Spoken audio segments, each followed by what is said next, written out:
reality is one less in that spiral of iniquity. Iniquity is believing in something that really isn't true, but you go around defending it as if it's so because so much believe in it,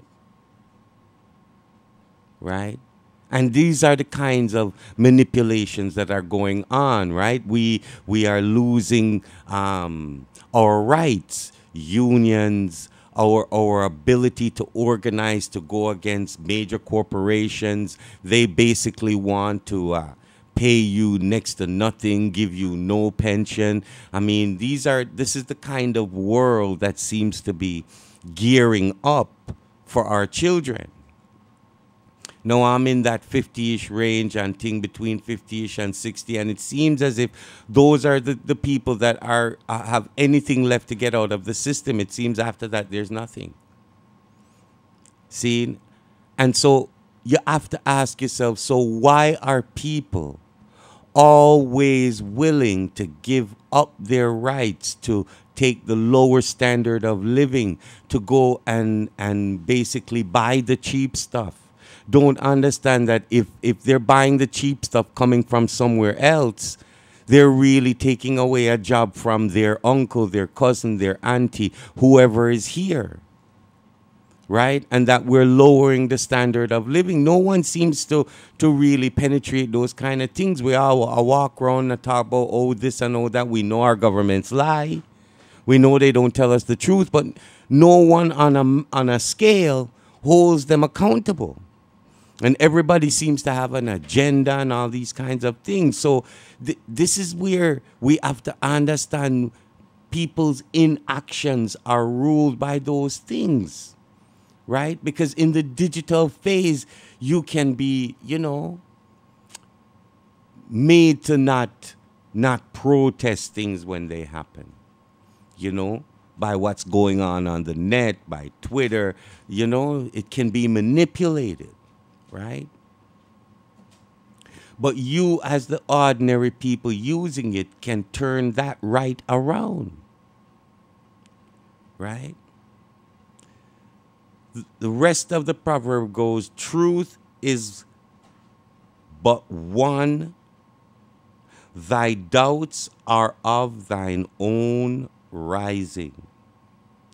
Is that made virtues what they are, planted also in thee a knowledge of their preeminence. Act as soul dictates to thee, and the end shall be always right. See? Truth is implanted in your being. You don't have to do anything. You were born to live. You don't have to try to live. You live. And the truth of your living is in your being. So we have to take control of our minds. Remember now, they have to be still. The mind have to be still. We move faster than the speed of light when the mind is still. We can be in two places at the same time. So truth awakens those tools, those abilities. See? Because when you're dealing with the Creator now, and you're dealing with how the forces, the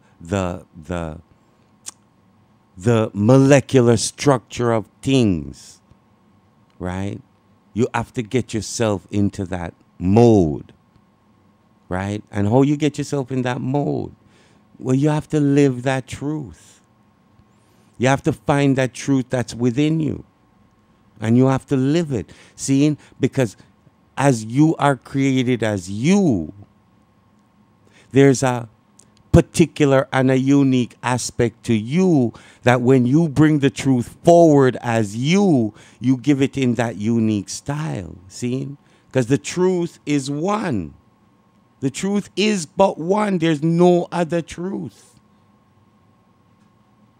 The truth is the universe itself, because the Creator dwells in truth. Heaven is in truth. See? And truth produces right thinking and right living. See, no, we know the world is full of manipulation.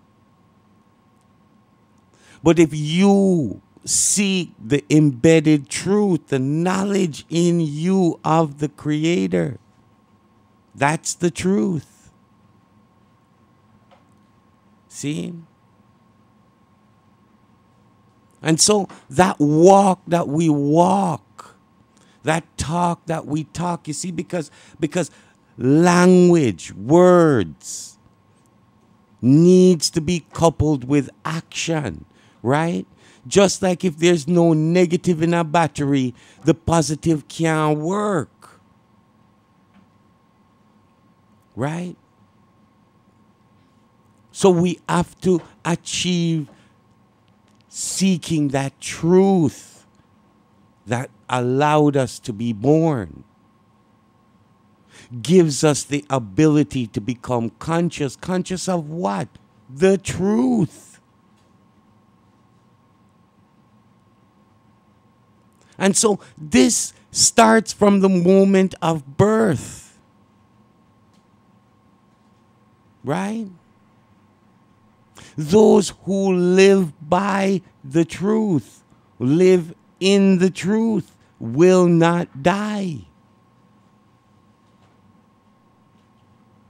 They recognize they come from heaven, the truth.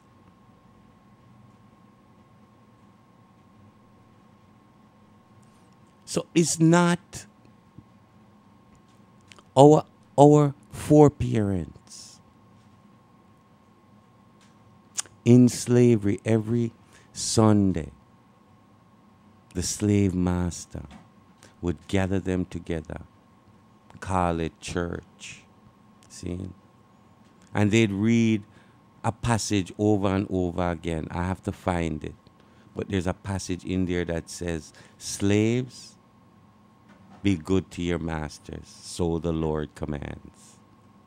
And they'd read that all the time.